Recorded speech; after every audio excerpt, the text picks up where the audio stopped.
there is a right way and a wrong way to collaborate. The session starts and the boss says, okay, go. Somebody very bravely in that session puts their hand up and suggests something, and the boss goes, nah.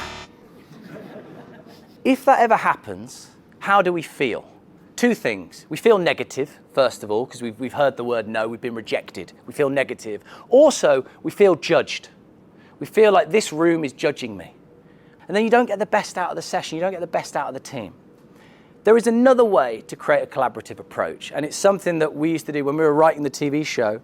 We'd all sit in a room for weeks and we'd write trick after trick, and we adopted this philosophy, and it was called yes and. This concept of yes and comes from improv comedy.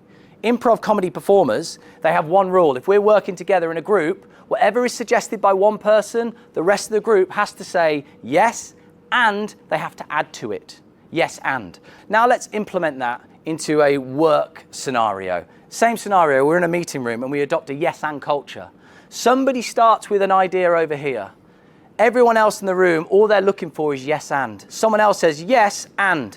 Someone else says yes and. Someone else says yes and. By the end of the session, you're over here. Where you've started and where you've ended are two completely separate situations, because you've created a positive atmosphere and you've created momentum.